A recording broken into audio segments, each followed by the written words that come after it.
Patricia, yo respondí a la pregunta un poco. Sí, sí quedó respondida. Sí. Sí, lo que pasa es que a mí me llama la atención y me produce una atracción esos joyeros, como por ejemplo Fabiana Gadano, que tienen un material y que llevan años explotándolo, sacándolo. Es como que todas las posibilidades de un mismo material. Pero hay otros joyeros que siempre van cambiando. Entonces, es- eso era una pregunta que tengo yo ahí siempre. Claro, están los creadores obsesivos que insisten y llevan un material a Sí. otros lados. Sí, sí, sí, sí, eso me parece súper interesante por ejemplo, Fabiana es una de ellas, pues, con su material, que lo lleva pero a otros niveles y yo cada tanto miro la página de Fabiana porque me gusta mucho y la otra vez veía unas posiciones antiguas que tenía unos trabajos antiguos y claro, es el mismo material, pero con los años hay otros procesos, hay otras investigaciones, surgen otras formas, otras narrativas, otras poéticas. Entonces es como que no está agotado ese material contigo aún. Esa impresión tengo, que todavía Claro, hay. Hola, un, buenas un tardes, ejemplo ¿cómo un están? ejemplo del arte, por ejemplo, eh, estamos viendo ahora a Francis Bacon en clase, como uno revisa los artistas, como los ve una y otra vez. Uno conoce a Francis Bacon de la escuela de arte, bla, bla, pero volver a meterse en el trabajo, leer entrevistas, uno se mete de otra manera, sobre todo en cómo trabajaba él. Entonces él cuenta en una entrevista que de repente le empieza a cargar lo que hace y el entrevistador no entiende porque dice, le carga el nivel de como esa pintura no la quiero ver, como llévensela acá, y uno la ve y dice, oye, un Bacon tan increíble, ¿cómo que no le gusta? Y le empieza a explicar que no le resultó lo que él quería hacer, que tenía que ver con una experimentación material en relación a la imagen, y le quedó muy bien, y uno entiende cuando empieza a explicar que él se volvió una academia de sí mismo. No lo dice así, pero se entiende el concepto de ya no le gusta esa manera que ya se sabe de hacer la imagen y que ya le sale muy bien y que la puede reproducir hasta el infinito. Entonces dice que llega un momento en que va y le tira pintura, casi como arruinando la pintura. Como, y hay unas pinturas donde se ve claramente que les tiró pintura. Y era como, eh, quiero salirme de mi propio trabajo, planteaba él, porque ya él mismo logró un nivel como de desarrollo muy grande. Entonces se sintió atrapado en su propio trabajo. También pasa eso. Pero claro, Bacon tenía ese espíritu crítico que lo hacía siempre estar buscando. Por eso decía, hay una búsqueda que no necesariamente es material. Lo más importante es la imagen emoción. Y ahí Bacon es muy claro la emoción que quería encontrar. Y por eso le cargaba, porque las empezó a hacer muy lindas, se podría decir. Si Bacon tiene un lado atractivo de colores, de poner la manchita así, por más que tirara pintura, muy precisa. Sí, me gustaría aprovechar de invitar a Fabiana a que, en base a lo que yo le hablaba, de que me da la impresión que su material de base tiene todavía mucho por explotar, que ella nos cuente un poco cómo lo ve. Sí, Eso, sí, muy buena idea. Hola, sí. hola, buenas tardes. Bueno, muchas gracias. Bueno, yo con respecto a esto que estaba comentando Caco, me parece que ese momento de la creación, ¿no? A veces para alguien que lo ve de afuera o que recién se encuentra con la obra y bueno, le puede parecer, le puede gustar, le puede parecer impactante, le puede parecer novedoso, pero hay un proceso interno, ¿no? Que nos toca vivir. Y esto de decir, bueno, esto como decías vos, esto me carga, esto ya yo no me lo banco, diríamos acá, no me lo banco más. ¿No? Y ahí me parece que está esa búsqueda de esa expresividad, que a veces decir, bueno, ¿qué más le puedo sacar a este material? ¿Qué más le puedo sacar a esta expresión? ¿No? ¿Desde qué otro lugar? Me parece que a veces lo que podemos ver de afuera no necesariamente es la experiencia que nuestra propia subjetividad nos va marcando, ¿no? Que me parece que eso es algo que todos vivimos. Y a mí me pasa bastante con el plástico, de esto de decir, bueno, es un mismo material, pero se va impregnando de distintas subjetividades, ¿no? De distintos sentimientos, de distintos momentos que yo voy viviendo. Entonces, eh, bueno, es que me ayude a decir, sería la manera, ¿no? De pensarlo. Es como un poco ser terca de decir, no me muevo de ese material como, como no me movería de las palabras, ¿no? Como decir, bueno, escribo, bueno, uso este material para decir, y ahí van apareciendo esos distintos lenguajes. Me parece que esto de hablar de la deconstrucción, ¿no? Me parecía que después vos, Caco, lo dijiste en un momento, que finalmente esta joyería que hacemos es de construir justamente el concepto. En primer lugar, ¿no? Eso como, hay como un concepto supra en eso, de decir, deconstruyo el concepto de la joyería, ¿no? Y a partir de eso me voy desconstruyendo en todas las prácticas que hago. Gracias, Fabiana. Bueno, si alguien tiene alguna otra pregunta más que la diga, yo tengo otra pregunta y que tiene relación con Caco, con si, a ver, que también son cosas que me pasan y que pienso, que tiene que ver con intentar siempre a través de la forma expresar una emoción. También es como, es tan así, se logra eso, eso que me pasa a mí le pasará a muchos otros joyeros artistas o estoy yo como, no sé, como sola en una volada de tratar de que la forma sea la que exprese lo que quiero decir o necesariamente eso se tiene que ir en el texto que uno siempre acompaña. Justo ayer vi un video de Giacometti muy lindo, muy cortito, que él cuenta un poco cómo trabaja. Giacometti, si uno revisa su trabajo, es muy parecido a lo largo. Uno dice, es el mismo personaje, flaco, alargado. Entonces a mí me costaba llegar a Giacometti, me gustaban justo las obras que eran distintas. Entonces me empecé a leer y a ver entrevistas y este video muy cortito explica muy claramente esta obsesión por esa imagen específica. Hay creadores que tienen una imagen muy específica.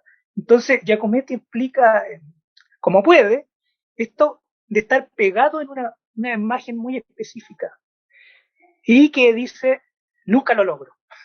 Todas mis obras son el fracaso de esa imagen. Y es súper obsesivo porque también explica cómo trabaja él. Saca material, pone, es muy poquito.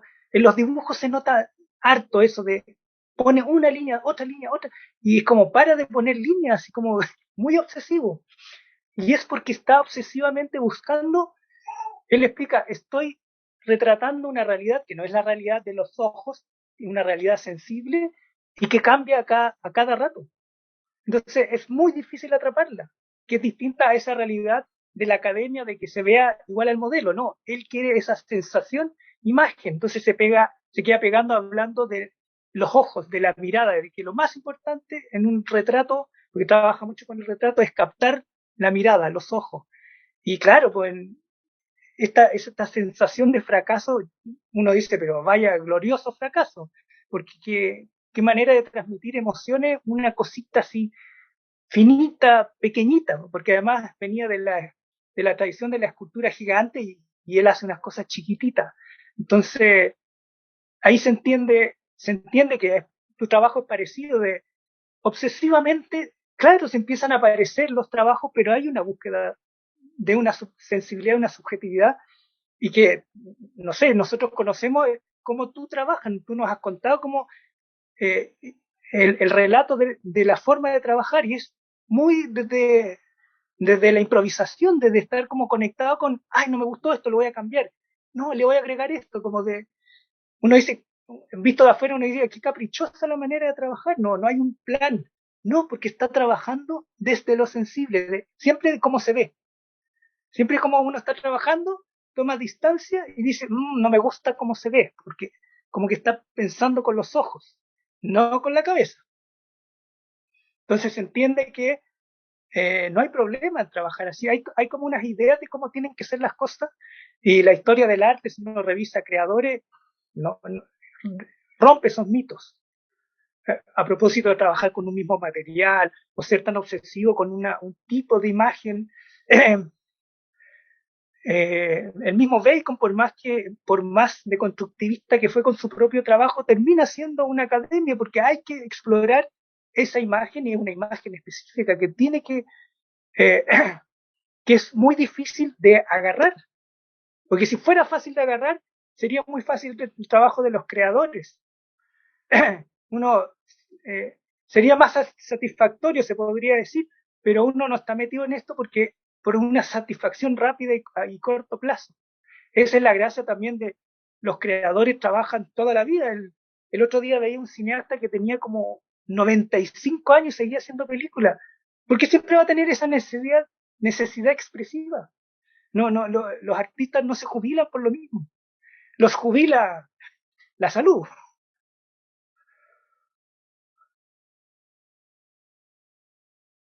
Gracias, Caco. ¿Hay más preguntas o algún comentario o alguna reflexión? Permiso, a mí esto que están hablando de esa cosa de como caprichosa de buscar y de no saber qué es, alguna vez leí un texto que hablaba sobre el proceso creativo y me parecía que estaba bueno como lo explicaba, que decía eso que buscas y que no sabes qué estás buscando, pero que cuando lo encontraste te dabas cuenta que era eso, ¿no? Esa certeza que en un momento la tenés, ¿no? En un momento aparece. Y bueno, y esa necesidad de estar permanentemente buscando esa certeza. Me parece que está bueno, porque si vos te dices, pero ¿qué estás haciendo? Y no sé qué estoy haciendo, no sabés, pero en un momento decís, era esto, ¿no? Es como que se devela a la par de la presentación de ese objeto que desarrollás. Como ese misterio, ¿no? Del proceso creativo. Y de esa necesidad permanente de volver a preguntarse sobre eso. Sí, así es. Gracias, Fabiana. Yo podría agregar otra cosa, una reflexión que hicimos también hace poco de los materiales. Se podría decir que hay dos grandes escuelas que todo el mundo transita, no es que sean escuelas incompatibles, de hecho un mismo creador normalmente transita. Una tiene que ver con esta búsqueda material, donde el material tiene una carga tan fuerte que casi no se interviene, o la intervención es más bien de composición, pero no sé, si alguien quiere hacer una joya con un material así, quiere que el material exprese, lo usual es que lo portable sea casi invisible, esconderlo lo más que se pueda. Entonces uno ve la pieza y ve solo el material. Entonces es una escuela donde que viene un poco en la tradición del arte, la historia de la escultura, es fuerte esa tradición de el material que expresa. No es la narratividad del material.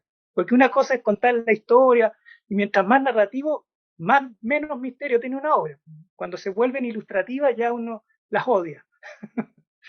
Entonces, es una escuela que, no sé, no es que tenga un nombre, pero nosotros siempre decimos más materialista, más apegada a ese material de poca intervención.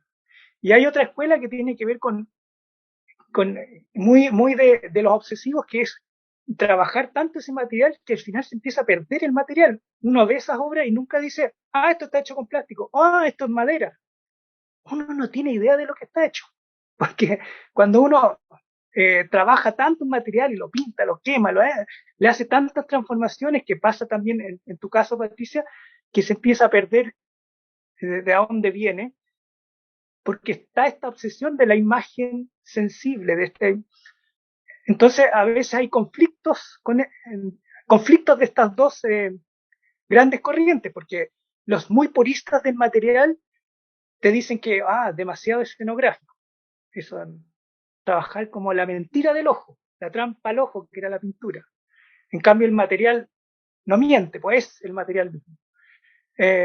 Y también el, el finalmente el que interviene tanto el material en la escuela como se podría decir como más de la trampa al ojo, dice, pero ¿cómo vas a lograr esa imagen, sensación con un material que está ahí tal cual? Que es la escuela como, finalmente lo que pasa en las distintas piezas tiene que ver con que el creador está manejando la distancia del espectador. Porque mientras menos, lo que decíamos, mientras más odies una pieza, menos distancia hay. Y cuando la pieza tiene más misterio, es más difícil descifrarla, aleja un poco al espectador. Entonces, por ejemplo, en tu pieza se dan las dos cosas simultáneamente, como alejar y acercar al espectador. Y uno puede ayudarse de estos dos elementos para ser espectador, a propósito de lo que decíamos, porque claro, si uno le pone tanto escenografía a la experiencia estética a propósito, empieza a perder sentido. Me acuerdo una conversación sobre cómo sería tu exposición ideal. Había gente que decía, le pondría música, le pondría, no sé, luces. En el relato uno decía, esto se empieza a parecer un concierto de rock, que es estimular los sentidos al máximo, cosa de que todo el mundo se vaya diciendo, qué espectacular la exposición. Pero si uno no ve nada en eso, no tiene experiencia estética desde lo sensible. Entonces, por ahí va esta manejo de distancia. Entonces, ¿cómo yo pongo el material ahí? Es un desafío de cada creador, porque si trabajo mucho el material, igual hay un juego ahí interesante, a propósito de Fabiana, de que uno sabe de lo que está hecho cuando lee el cartelito al lado, no cuando ve la pieza. Entonces, está muy buena esa distancia de, wow, leo el cartelito y hay otra experiencia estética, pues decir, me engañaron. Hay otro relato ahí. Claro, a mí, Entonces, a mí me parece que, no sé, me trato de acordarme de algunas obras, ¿no? Por ejemplo, alguna obra que ves un pedazo de piedra prácticamente, es como, casi como que podrías pensar que es un objeto encontrado puesto ahí. Digo, me parece que hay como una propuesta de un encuentro con los sentidos, ¿no? Una propuesta de encontrarse con la textura, con la rugosidad de la piedra, con la temperatura que esa piedra tiene, ¿no? Por ejemplo, digo, como una manera de pensar esos objetos. Y después hay otros objetos donde todo eso puede estar presente, pero está cruzado por algún concepto, por algo que va más por una reflexión, ¿no? Como, digo, como dos caminos que me parecen posibles a veces de trabajar. Como ese grado cero de la materialidad, pero en muchos otros casos, además de eso, esa parte que vos decís como lo escenográfico o ese tema o ese concepto que un poco ronda la pieza, ¿no? Que esa materialidad empieza a estar impregnada por esa sugerencia. Digo, me parece que son como que se pueden pensar como dos canales, ¿no? Como dos posturas también. claro, pues hay una cosa muy seductora o sea, siempre se manejan las dos cosas, de la seducción y la distancia, como no invitar hacerle difícil al espectador. Entonces, por eso Bacon es un súper buen ejemplo, porque tiene una pintura exquisita, esos naranjos planos, preciosos, y uno se acerca y es como media monstruosa. Entonces te asusta, pero te acerca a la vez. Entonces, por eso digo, es un manejo de distancia. El texto que hicimos con Mariela para Híbrido Salvaje habla de la intemperie, la joyería de la intemperie. Y tiene que ver un poco al dejar esta cosa segura que son el diseño que tiene un relato armado, listo, fácil, donde todos un poco lo entienden. Eh, Cuando uno decide trabajar desde esta cosa que está llena de maneras de llegar, que es compleja, que tiene por ejemplo, esta relación con los materiales, que es súper compleja, finalmente, nos estamos dando cuenta, eh, finalmente son piezas que están completamente a la intemperie, porque no tienen una lectura que sea muy fácil, en el sentido de no hay un lenguaje para leerlas. A propósito que estamos hablando de herramientas. Por eso uno recurre a lo que tiene, al bagaje cultural, a lo que ha visto de otras. Y eso también es muy fuerte a propósito de la experiencia estética. En nuestras experiencias de espectadores con otros, la gente no sabe que ya tiene un bagaje. Como que no ocupa las pocas herramientas que tiene. Hay gente que tiene pocas, pero las herramientas que tiene no las ocupa a la hora de estar frente a una obra. A propósito de esto que decía Mariela de los miedos, del arte como una cosa elitista, hay una serie de prejuicios que hacen que la gente no ocupe sus herramientas. Porque como decía, al no tener los códigos, al ver cosas a la intemperie que nos pasa incluso a los creadores, que uno ve el trabajo de un colega y no tiene las claves de esa obra, tiene que ver hartas para entenderla. Eh, y y hay una intemperie del lenguaje. Entonces el creador sabe que se está moviendo en esa intemperie. Hay creadores que, no, en general, la joyería contemporánea no son creadores conocidos, no es fácil encontrar información de ellos, entonces es más difícil. Es como elegir estar en un lugar muy difícil de ser entendido. Como, es como, casi como elegir una orfandad. ¿Por qué se hace eso? Justamente porque uno está en la búsqueda de esta subjetividad. No está preocupado del público. Está como que hay una ética del trabajo, no de el público, que es las disciplinas donde nos educaron tienen que ver con, tienes que entender al cliente. La joyería como comercio tiene que ver como entiendes al cliente y te va a ir bien. Pero esto es como al revés, es como la creación tiene una lógica y que tiene que ver con esta intemperie. Y ahí es donde es tan importante desarrollar como una espectadores como con más herramientas, más interesados, más curiosos y críticas. Y finalmente tenemos una intemperie de que no hay gente que arme herramientas teóricas, hay poco crítico, poco gente leyendo las obras. hay un Ojo que también hay un miedo a preguntarle al colega, al de al lado, ¿qué opinas tú? Porque me ha pasado con joyeros contemporáneos, con amigos artistas visuales que no te dicen lo que piensan. Como que ese miedo a meterse en problemas y tienden a decir, no, maravilloso el trabajo, genial, como la, el lenguaje de las relaciones públicas. Porque, porque finalmente meterse en una obra es un trabajo que tiene algo de íntimo también, te estás metiendo en la subjetividad del otro, entonces eh, tiene hartas.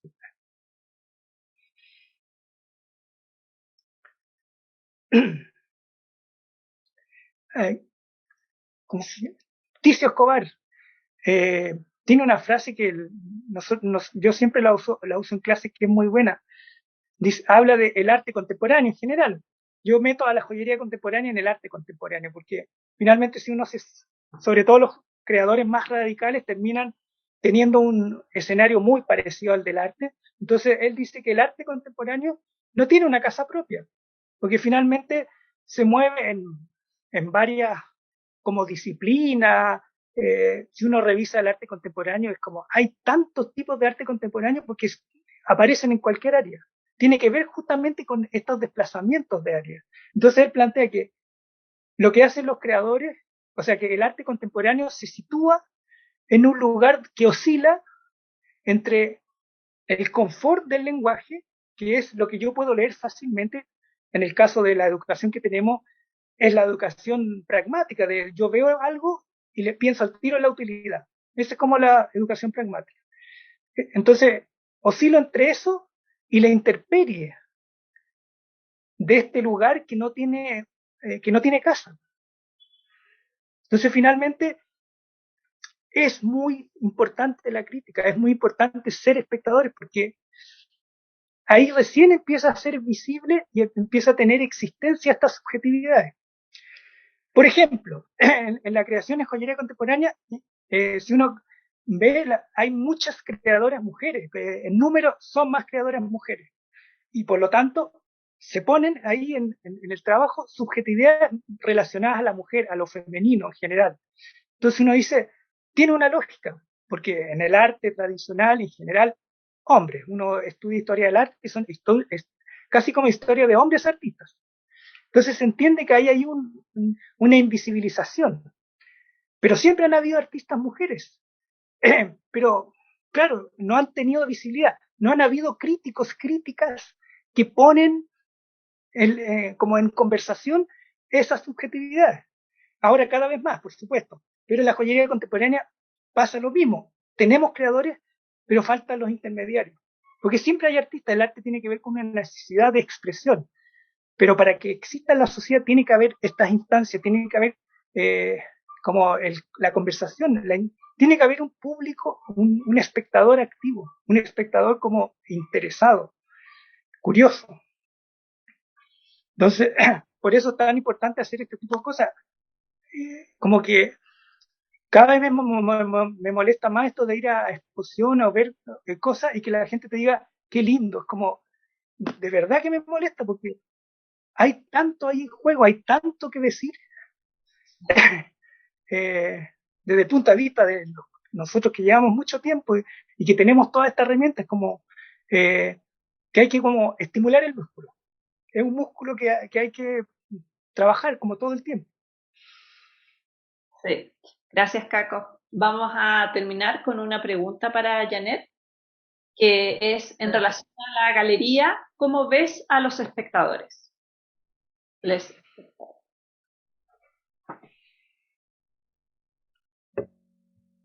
Ahí sí, no podía colocar mi audio. Bueno, los espectadores que nosotros tenemos es muy singular, porque son niños, son jóvenes, en su gran mayoría. Si bien una galería es un espacio de exhibición, en nuestra galería es un espacio en el cual se conversa y se hacen mediaciones, que lo venimos practicando prácticamente desde que se inició Casa Azul del Arte, desde el año 95. Mucho antes que se hablara en términos culturales o de gestión cultural, que se hablara del término de mediación. Y que es a lo que apunta un poco Caco, que es en el sentido de utilizar el arte como un aspecto de reflexión hacia el ser humano. No pasa solamente por esta estética, que quizás en el ser humano, desde cuando entramos a un sistema formal, por así decirlo, se nos trata de adiestrar en cómo poder entender a las artes en general. Pero eso cambia, obviamente cambia en el sentido de que depende de cómo miremos una exposición, cómo la vivenciemos, cómo lo transformamos en una experiencia. Y en el momento que se transforma en una experiencia, estamos dando otros elementos distintos a solamente a un recorrido que puede ser visual. Y en ese sentido, claro, nosotros tenemos como plan de gestión, como este espacio cultural, tan orientado, como bien digo yo, hacia los niños y los jóvenes, obviamente a toda la comunidad que también nos visita, que es bastante. Nuestros espectadores son súper críticos, pues los niños son terribles. Ellos dicen nomás, hablan desde, yo creo que de lo visceral, que es lo que se va perdiendo después con el tiempo. El adulto es muy cauto en decir o en expresar lo que dice o lo que siente o lo que piensa.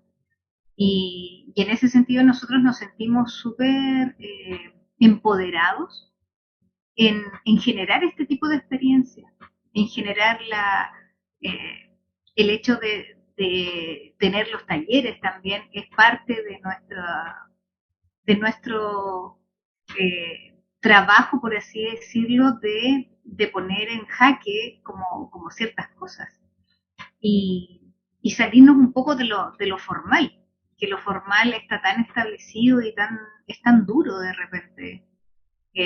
Nuestro sistema educativo hoy en día es un sistema que yo siempre lo digo, que castra el sentimiento. Nosotros estamos al revés de ese sistema, obviamente tratando de aflorar todos los sentimientos que puedan y se deban expresar. Todo sentimiento es posible, ¿cierto?, de expresarlo. Y qué mejor a través del arte. No solamente nosotros tenemos artes visuales, hay artes musicales, también tenemos algunos otros talleres que son como experimentales, está la danza, obviamente dentro de esto manejamos la inclusión. Entonces igual es una tremenda oportunidad la que nosotros tenemos siempre al tener la galería en este espacio cultural con un espacio formativo, que es único porque otros espacios obviamente están orientados a otras líneas en las cuales trabajan. Y Casa Azul del Arte siempre se ha distanciado, diciendo el Caco, siempre se ha distanciado del resto, de los museos, de los otros espacios que son culturales, que buscan un poquito incluso más la entretención, la dispersión obviamente de lo que es la mente, en el sentido de que tú necesitas como un momento en el cual no tengas que pensar en nada. A cambio, aquí es al revés, aquí tienes que pensar todo, aquí tienes que cuestionarte todo. Y eso es lo que yo creo que aporta en este sentido las exposiciones en nuestro espacio. Son parte de una metodología, las tomamos como parte de una metodología y como un insumo, el cual se transforma luego en una enciclopedia visual maravillosa, de todo un recorrido que tenemos, de tantos expositores que hemos tenido, de diversas técnicas, disciplinas, maneras de ver, de todo. Y por eso, lo vuelvo a repetir, a mí me hace mucho sentido, obviamente, la exposición en todo lo que a nosotros nos significa nuestro trabajo. No sé si te contesté, Fabiana, un poquito lo que preguntabas. Sí, gracias, me parece muy interesante y sí, ¿no? Yo coincido en que por supuesto hay una parte de educación y educación, ¿no? En el arte y hay algo de tomar la posta de este desafío, ¿no? De desafío de decir, bueno, reflexionemos, pensemos, ¿no? Dejémonos llevar a dónde nos está llevando esto. Sí, es todo un desafío pensarlo desde ese lugar. Y qué importante el tema de tu audiencia o de tus espectadores, niñas y niños, ¿no? Pensando en esta cosa como de la formación también. Sí, Gracias, Janet, hermoso. Bueno, vamos a terminar el conversatorio. Yo quiero agradecer a todos los que nos acompañaron, especialmente a Janet, que nos abrió el espacio, que nos está acompañando, a los curadores que nos aclararon estos conceptos que son importantes de conocer a nivel general. Estamos grabando este conversatorio, vamos a terminar de editar el video y después lo vamos a subir a YouTube para que sea abierto a todo el público. Y ahí está nuestra asistente técnica, Lorena Jarpa, y aprovechamos de agradecer y de despedirnos. Muchas gracias. Gracias a todos por participar. Gracias.